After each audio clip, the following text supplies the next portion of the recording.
Na segunda parte da aula 2 do módulo 3, nós vamos estudar um sistema binário de fases condensadas, no caso de sólidos que não formam solução sólida, ou seja, sólidos que vão ter um ponto eutêtico, e o caso de sem composto intermediário.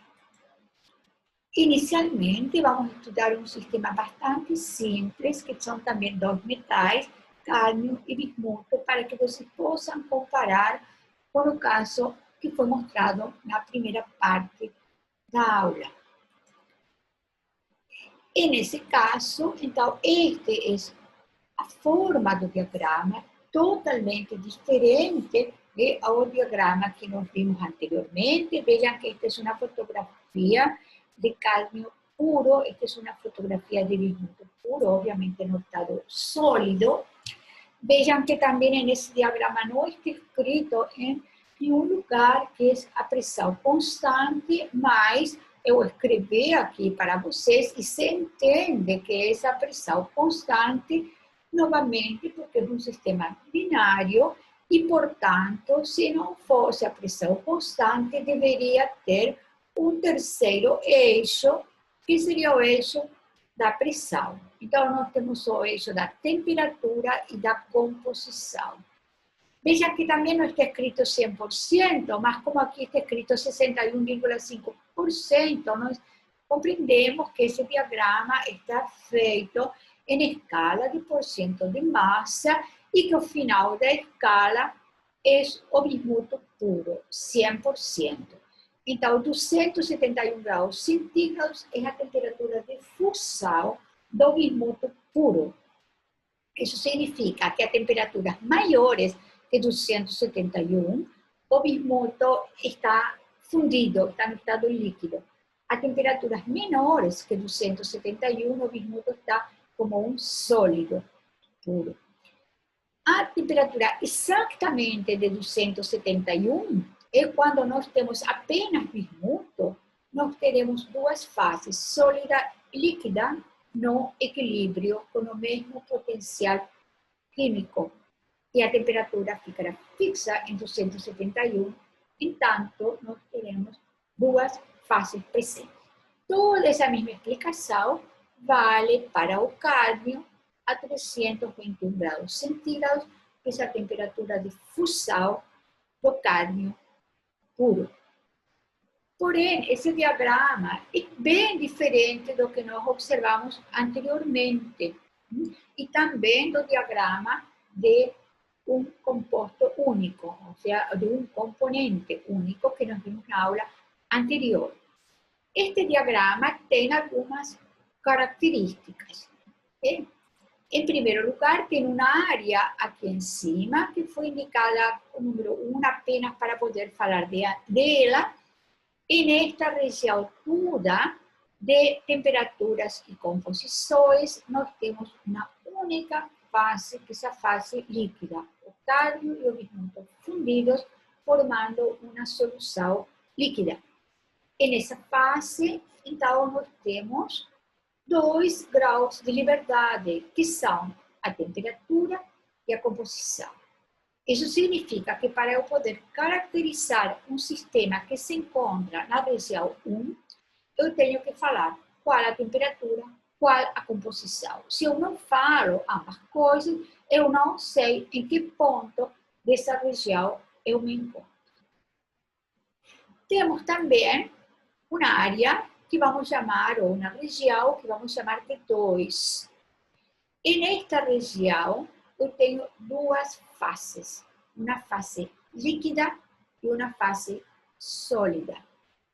A fase líquida tem cádmio e bismuto, perfeitamente solúveis um no outro. A fase sólida tem apenas um componente puro.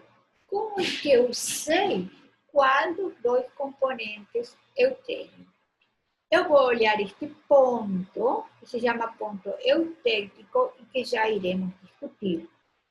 Se o sistema que estou estudando se encontra à esquerda do ponto eutêtico, en toda esta região, o sólido que se formou é cadmio puro 100%. Então, nesta região 2, eu tenho um líquido formado por cádmio e bismuto e um sólido puro que é cádmio. Como eu sei a composição do líquido, veremos logo que ela é lida nesta linha que se chama linha líquidos. Temos também outra área aqui, que é a área 3, que é semelhante, só que aqui eu tenho um líquido cuja composição eu leio nesta linha, que também se chama linha líquidos, e um sólido puro. Como estamos à direita deste ponto eutéptico, então o sólido puro é bismuto. No, finalmente temos esta região aqui de baixo, que é a região 4, né? Sou chamada de 4 nessa figurinha, na qual temos dois sólidos, cádmio puro e bismuto puro, que formam duas faces. Cada um deles é uma fase.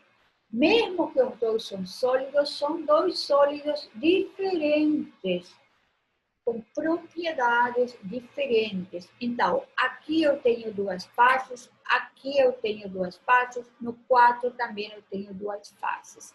Qual a diferença entre 2, 3 e 4? Porque elas estão separadas, e estão separadas por esta linha, que se chama linha sólidos. Porque aqui eu tenho uma fase líquida, cuja composição está dada por essa curva, a linha líquidos, e um sólido cádmio puro. Eu tenho aí um grau de liberdade. Qual é esse grau de liberdade? Ou a composição ou a temperatura. Por exemplo, se eu escolho trabalhar nesta temperatura, aqui, por exemplo, que deve ser mais ou menos 200 graus, tudo bem, para eu ter o sistema com duas fases em 200 graus, eu terei que necessariamente o líquido terá esta composição. Então, eu escolhi a temperatura, a composição ficou fixa. E se eu escolho qualquer composição ao longo desta linha, a temperatura fica já fixada. Então, eu tenho um grau de liberdade.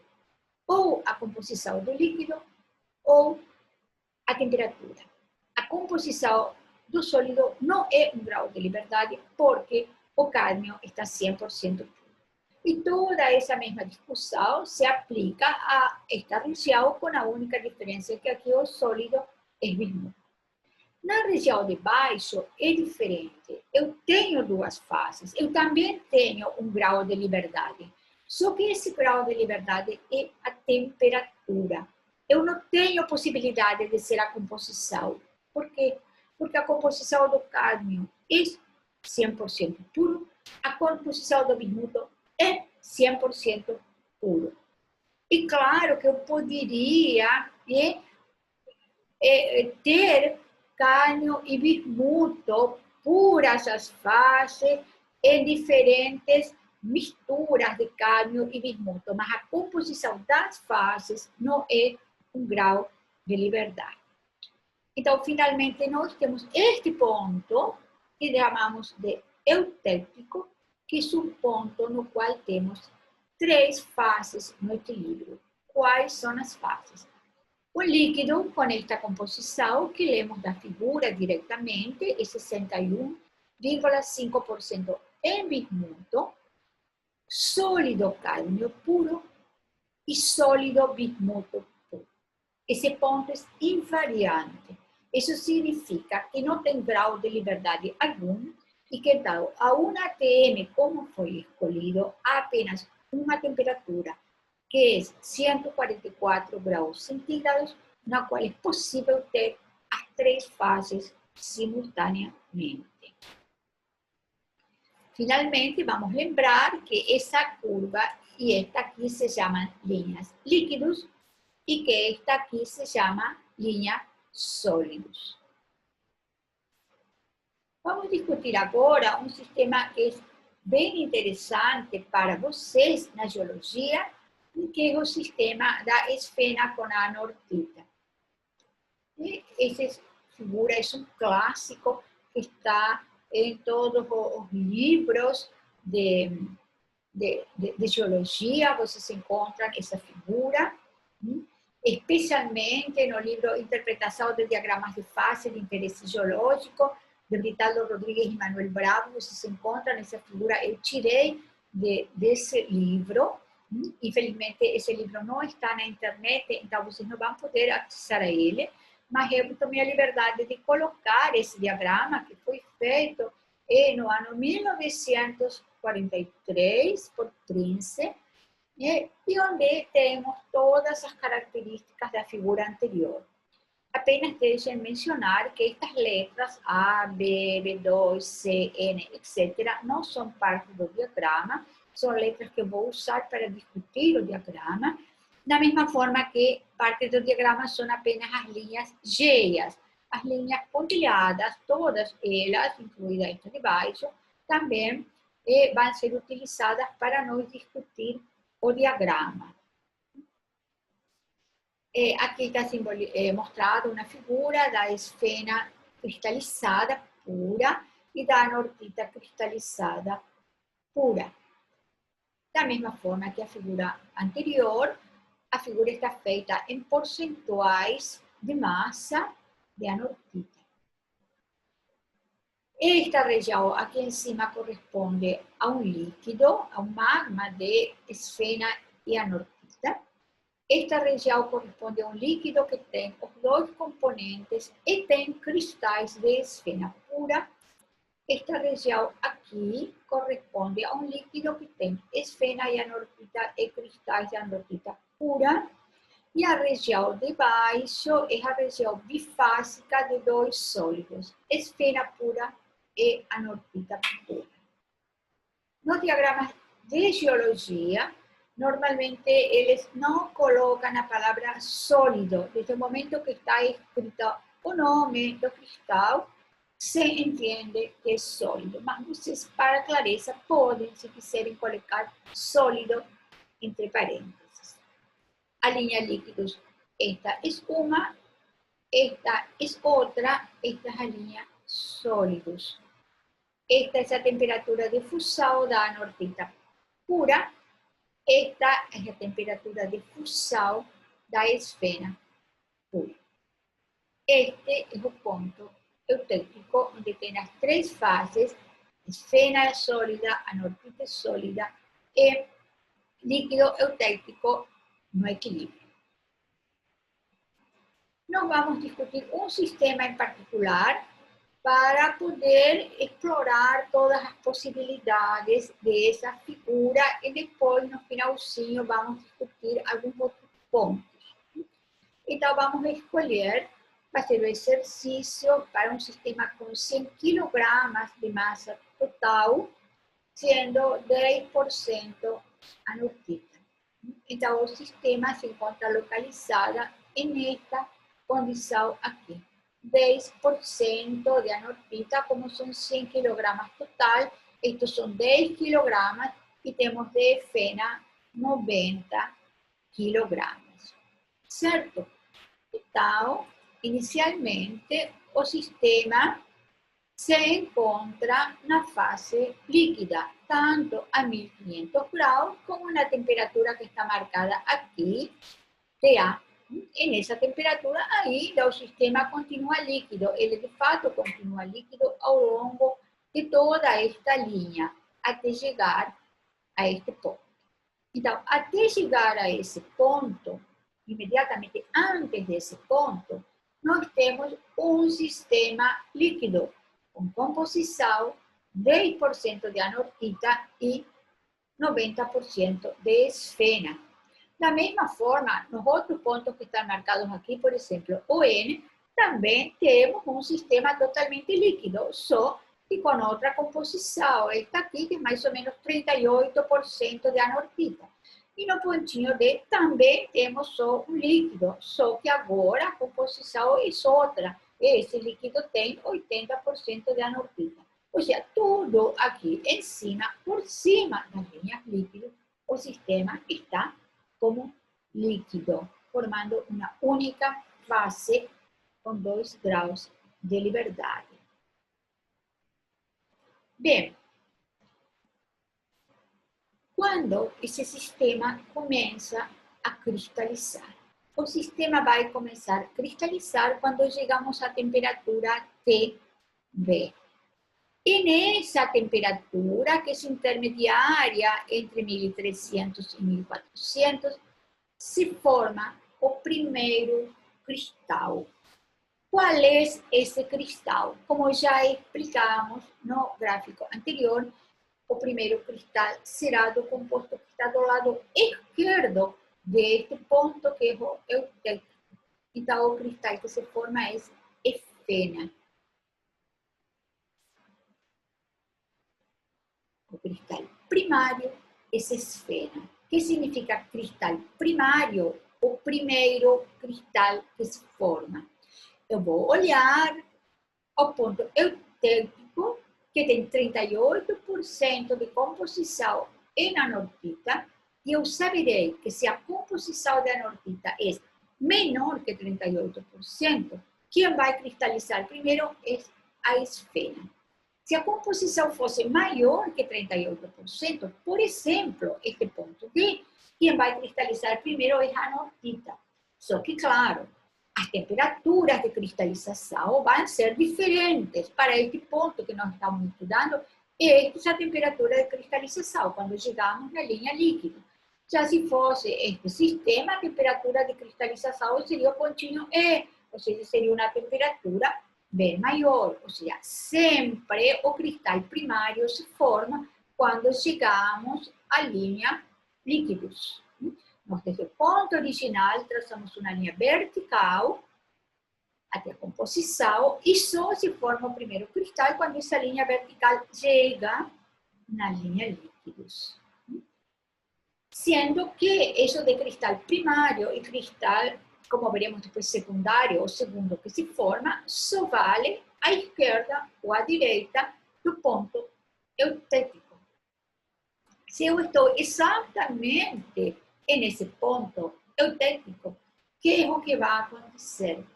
Irão cristalizar simultaneamente esfena e anortite quando eu chegar a 1300 graus. Ou seja, a temperaturas maiores que 1300, eu terei todo líquido. Na temperatura exata de 1300, eu terei líquido, sólido esfena, sólido anortite. Ou seja, cristais de um e cristais do outro. Não tem um que começa a cristalizar primeiro, os dois começam a cristalizar juntos até a última gota de líquido. E nada muda. A composição de esfena será 100% pura, a da anortite 100% pura, a do líquido eutérico será essa composição, 38% em anortita, mesmo que seja uma única gotinha que está sobrando, e a temperatura estará cravada em 1300. Mas isso é só no ponto eutérico. Aqui, nesta composição de 10% de anortita, como estamos do lado esquerdo do ponto eutérico, quem começa a cristalizar primeiro é a esfena. E nesse instante em que começa a cristalizar, nós teremos um cristalzinho pequeno de esfena, que terá uma massa desprezível comparado com os 100 kg que nos foram dados originalmente, e teremos uma grande quantidade de líquido, 100 kg menos um cristalzinho, que terá então a composição aproximadamente a original, porque essa massa do cristal não representa uma perda de massa importante para a solução líquida. Vejam que o fato de que a massa do sólido seja desprezível não significa de jeito nenhum de que o sólido não existe, que ele sumiu. O sólido existe. Existem duas fases no equilíbrio, sendo que uma delas tem uma massa desprezível frente à outra. Então, aqui estamos ilustrando para que vocês se lembrem quando estão estudando que quem se está formando são os cristalzinhos de esfena. Bem, na medida que a temperatura continua a descer, cada vez se forma mais esfena. Então, se no ponto TB nós tínhamos um cristal de esfena e um líquido com a composição igual da original, quando nós descemos a temperatura até temperatura 2, já não temos mais essa condição. Já teremos bastante cristais de esfena formados e o líquido não terá mais a composição original. Por quê? Porque o líquido terá agora a composição que corresponde à linha líquidos. Eu escolhi a temperatura, eu traço uma linha, este é o ponto de 2, que corresponde aproximadamente a 27% de anortita, é agora a composição do líquido. Essa bolinha azul representa a composição do líquido. Agora, a temperatura 2, sendo que a composição original era essa, 10% de anortita. E sendo que a composição do sólido esfena é essa aí, 100% de esfena, 0% de anortita. Certo? Então, é importante que vocês percebam que o líquido vai ficando mais rico no composto que não está cristalizando. Por quê? Porque o líquido originalmente tinha 90 kg de esfena, só que a esfena vai cristalizando, ela vai desaparecendo de dentro do líquido. Então, agora o líquido tem a mesma quantidade de anortita que tinha antes, no início, 10 kg, porque nada solidificou, mas não tem mais 90 kg de esfena, porque uma boa quantidade já foi cristalizada. Nós vamos poder, de novo, aplicar a regra da alavanca, como já fizemos antes, nesta linha. Sendo que vemos que agora temos o líquido deste lado, o sólido deste lado. Então, esta parte é proporcional à quantidade do que está do outro lado, ou seja, do sólido, e esta distância é proporcional à quantidade do que está do outro lado, ou seja, o líquido. Vamos então aplicar a regra da alavanca para fazer a conta de quanto temos de sólido e quanto temos de líquido. Lembrando que as composições não precisam ser calculadas, as composições eu olho da figura. A composição da esfena é 100% pura, a composição do líquido é 27% em anortita. Como aplico a regra da alavanca? Igual que sempre tenho feito. A massa do líquido vezes esse pedacinho, que é 27 menos 10, igual a massa do sólido vezes esta distância, que é 10 menos 0. Apenas, por favor, tomem muito cuidado, que eu leio a escala como está escrita aqui. 0, 10, 27. Eu uso esse número 38 para alguma coisa? Não. Eu uso esse número que estava no slide anterior apenas para perceber que eu estou à esquerda dele e que o sólido é essa esfena. Mas para fazer essa conta, eu não uso esse número. Faço a conta, 17, 10, então a massa do líquido é 0,59 vezes a massa do sólido, ou seja, é menor que a massa do sólido, como foi sugerido nestas distâncias. Esta distância é menor, esta distância aqui.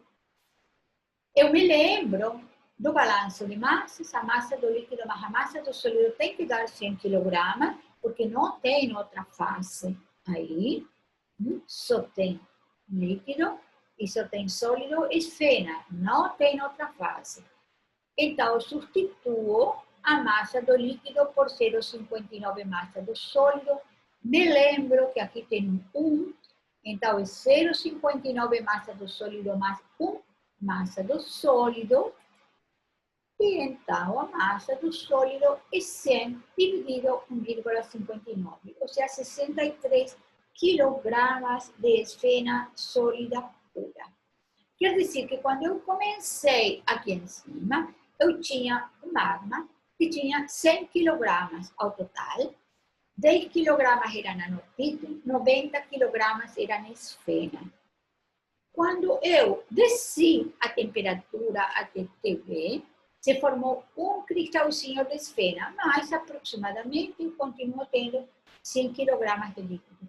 Mas quando eu desci até a temperatura 2, agora eu tenho 63 quilogramas de sólido, ou seja, o líquido que me sobrou é apenas 37 quilogramas. De onde saiu 37? 100 menos 63. Tenho apenas 37 quilogramas de líquido, tenho muito sólido. Esse líquido tem quê? Esse líquido tem a esfena, que ainda não cristalizou, porque o total inicial era 90 de esfena, certo? Se cristalizaram 63, significa que ainda tem esfena que está no líquido.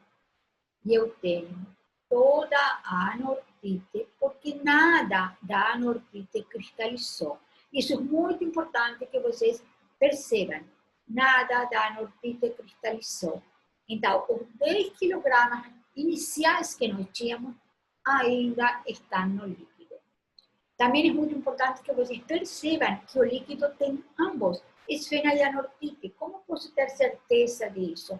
Porque a composição do líquido é esta, está no meio do diagrama. Se ela está no meio do diagrama, é porque eu tenho os dois. Eu tenho 27% de anortite. Bem, fazer essa conta com a regra da alavanca é muito útil, muito rápido. A maioria dos livros fazem dessa forma, porque é certamente a forma mais fácil, ou mais rápida, na verdade, de fazer. Mas eu posso chegar às mesmas conclusões sem usar a regra da alavanca. Usando todo esse raciocínio, eu tentei fazer com vocês ao longo da discussão. Vamos tentar fazer isso, porque eu recomendo a vocês que vocês confiram no cálculo da regra da alavanca, fazendo o raciocínio. Caso vocês se sintam absolutamente seguros do que estão fazendo com a regra da alavanca, podem não usar esse raciocínio, mas já vão perceber que quando nós cheguemos a sistemas de 3 componentes, esse raciocínio será extremamente útil de ser feito, e então, provavelmente, ter praticado um pouquinho com o sistema binário vai ajudar vocês. Então, pelo menos vamos tentar raciocinar o que aconteceu. Nós temos esfena sólida e temos um líquido que da figura vemos que tem 27% de anortite. Vamos tentar esquecer aquela conta que nós fizemos. Vamos fingir que nós não calculamos quanto tínhamos de sólido e quanto ficou de líquido. Vamos imaginar que só podemos olhar para a figura, que não lembramos como se faz a regra da alavanca. Então, mesmo que eu não me lembre da regra da alavanca, eu posso dizer isso. Sim, eu tenho esfena sólida, eu devo ter bastante esfena sólida neste ponto, e eu tenho um líquido que, segundo a figura, tem 27% de anortite. O que mais eu sei? Eu sei que nada da anortite cristalizou. E eu sei que o sistema original tinha 10 kg de anortite e 90 kg de esfena.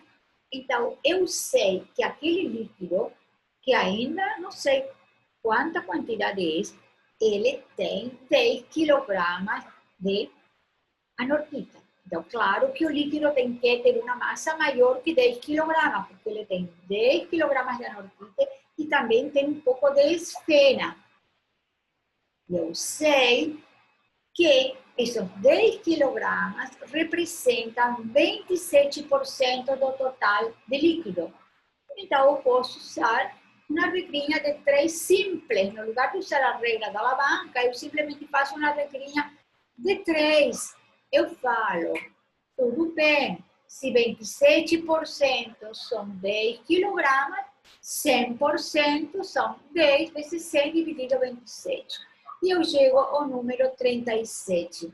Eu vou não utilizar, eu coloquei a casa decimal aqui para vocês verem que se fazem a conta dá 37,03, mas nós vamos arredondar para 37 quilogramas. Então, nós chegamos à conclusão de que nós temos 37 quilogramas desse líquido e que então temos 10 quilogramas de anortite nesse líquido e aproximadamente, não considerando esta 0,3, 27 quilogramas de esfera. Esse é nosso líquido. Nosso líquido tem 10 quilogramas de anortite, 27 quilogramas de fena, todo na fase líquida.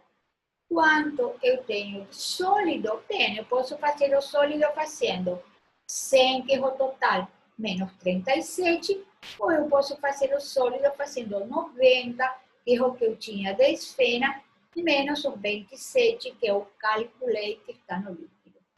Então, eu cheguei exatamente à mesma conclusão sem usar a regra da alavanca. Fica a critério de vocês usar ou não a regra da alavanca, dependendo do que vocês achem mais fácil.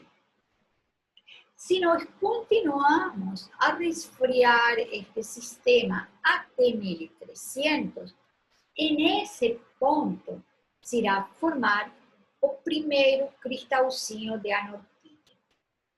Então, eu poderia ter um sistema que tem esfena e anortite sólido e eu decidir que eu quero purificar a esfena. E claro que para purificar a esfena, eu tenho que saber já antecipadamente que no diagrama de fases eu estou do lado esquerdo do ponto eutêtico, porque se eu não estou do lado esquerdo do ponto eutêtico, não é essa esfena que irá cristalizar, é a anortite.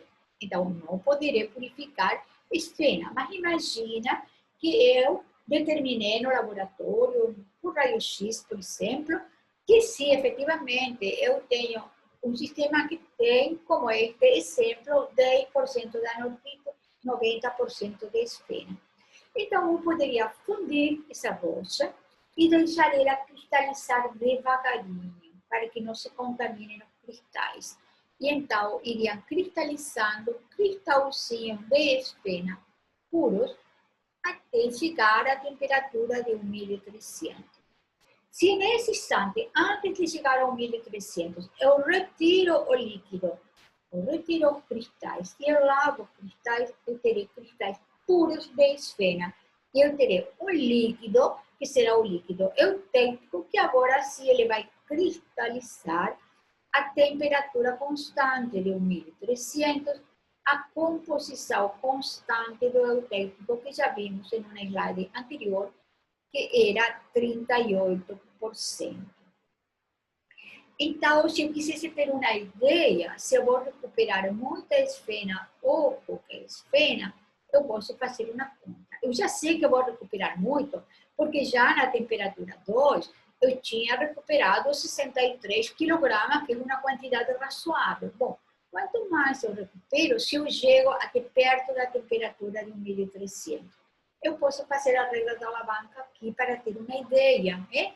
E será massa do líquido, 38, que é este pontinho, menos 3, igual a massa do sólido, 10 menos 0.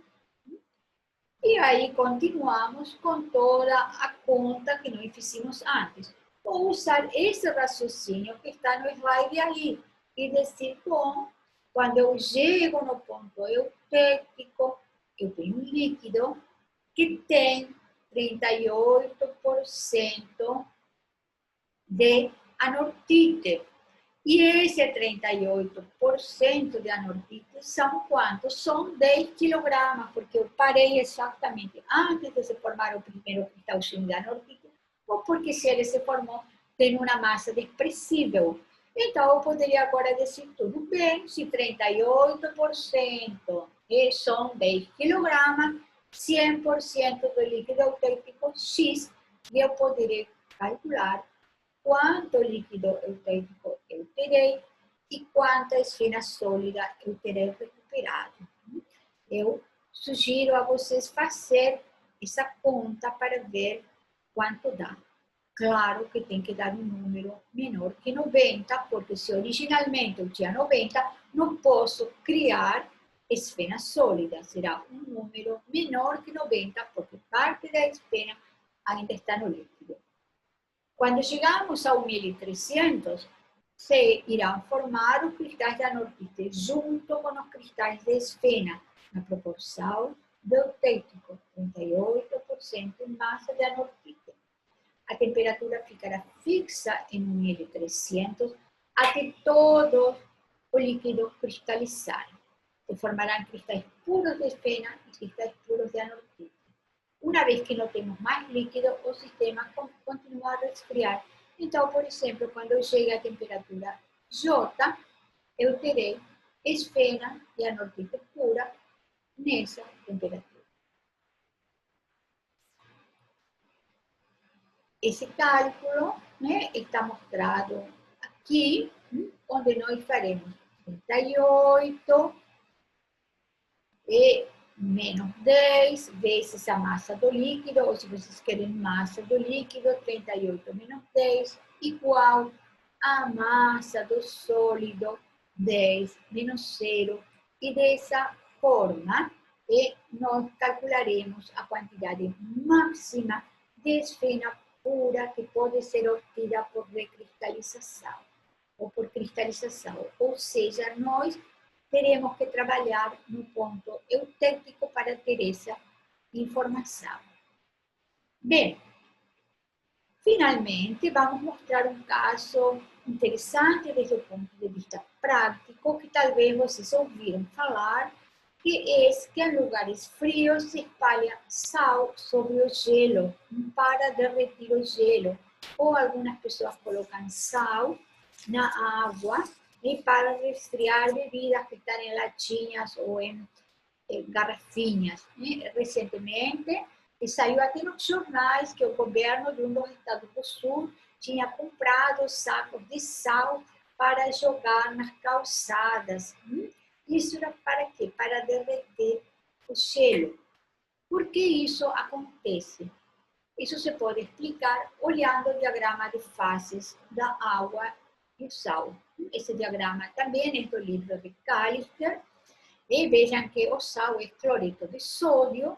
Então, esse diagrama está feito só um pequeno pedaço, até 35% de cloreto de sódio, e não foi feito mais. Por quê? Porque a temperatura de fusão do cloreto de sódio é muito alta, então não vai dar para ver na figura na qual nós o que queremos ver é este primeiro pedacinho. Então, esta é a temperatura de fusão da água pura, a temperatura de fusão do cloreto de sódio está lá muito alta e, claro, muito também para a direita, quando o cloreto de sódio esteja puro. Mas o que significa essa figura? Significa que quando nós temos água pura, ela funde a 0 grau. Mas quando nós temos água com sal, por exemplo, 10% de cloreto de sódio na água, não vai fundir a 0 grau. A 0 grau ainda nós estamos com o sistema líquido, que no dia a dia é chamado de salmoura, é água com cloreto de sódio, desde o ponto de vista da química. Água com 10% de cloreto de sódio vai formar o primeiro cristalzinho de gelo nesta temperatura, que é mais ou menos menos 6, menos 7 graus centígrados. Então, o que significa? Que se eu tenho água com gelo e a temperatura lá fora está em menos 1, menos 2, menos 3 graus, ele não vai congelar. Só vai começar a congelar se a temperatura estiver aqui. E ainda não vai congelar tudo. Eu vou ter pedaços de gelo, mas vou ter muito líquido. E esse líquido vai ter água com sal. Qual é o limite? O limite é aqui a temperatura do ponto eutético, que é mais ou menos menos 21 graus. Né? E nessa temperatura não adianta, porque o ponto eutérico está aproximadamente em 24% de cloreto de sódio. Então, não adianta eu colocar mais cloreto de sódio que o ponto eutérico, porque eu não vou baixar a temperatura de fusão do sistema. Mas eu poderia, por exemplo, se a temperatura estiver a menos 15, eu ainda conseguiria colocar sal suficiente para que ele não congele totalmente. Claro, se eu estiver na Antártica, na Sibéria, não vai adiantar colocar sal, como já falamos, porque ele vai congelar de qualquer forma e o único que eu terei é blocos de água congelada, que vamos chamar de gelo, e cloreto de sódio congelado, que vamos chamar de sal. Então, esse é um caso curioso, um exemplo prático do fenômeno de abaixamento do ponto de fusão, porque eu estou tendo um sistema de dois componentes que não formam solução sólida. Finalmente, então, eu coloquei para vocês os links de alguns vídeos que mostram esse assunto da água com o cloreto de sódio. Este vídeo da American Chemical Society, ele está em inglês, mas vocês podem pedir, coloque as legendas em português, e ele explica muito bem esse processo, mostra fotografia e filmagens dos veículos jogando sal, levantando o gelo com sal, e mostra uma coisa muito interessante, que é o cuidado ambiental que se deve ter ao fazer isso. Você não pode colocar uma quantidade muito grande de sal, porque ela é um elemento alheio a esse ambiente onde está sendo colocado, vai prejudicar a planta, animais, eventualmente, e até vai prejudicar os veículos se forem colocadas quantidades imensas de sal nas rodovias, e esse sal vai levantar e prejudicar a integridade da parte metálica do veículo. Também tem dois pequenos vídeos mostrando esse fato de que as pessoas colocam as bebidas para resfriar na água com sal, então a pessoa coloca um termômetro e mostra como é possível resfriar a bebida dessa forma, inclusive mais rapidamente. E tem outro vídeo que é quase uma brincadeira, onde mostra cubinhos de gelo, joga sal e vê como ele derrete rapidamente. Claro, para você perceber que ele derrete rapidamente, de uma forma meio estranha, ele tem que colocar sal só em alguns, e em outros não, para poder comparar.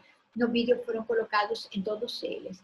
E aí, então, eu quero fazer um chamado à responsabilidade de vocês e prestem atenção no que foi mostrado no diagrama de fases. Esse gelo com sal está muito frio. De jeito nenhum, vocês podem achar que isso é um brinquedo, pegar o gelo, colocar na mão, e menos ainda deixar uma criança ou uma pessoa que não entende desse assunto brincar com isso, porque vocês vão queimar a mão. O muito frio também queima, da mesma forma que o muito quente. Existem muitos vídeos na internet mostrando acidentes que têm acontecido com isso. Então, de forma alguma, façam isso como uma brincadeira. Se vocês querem fazer para ver como isso funciona e para conseguir se lembrar disso, ótimo, mas façam isso com absoluta responsabilidade.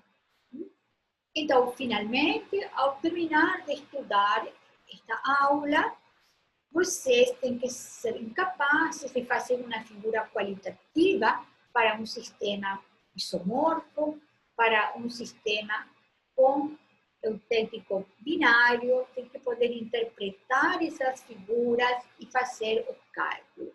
E vocês têm uma lista de exercícios que foram resolvidos e gravado um vídeo com as explicações que vocês podem usar como material suplementar a esta aula.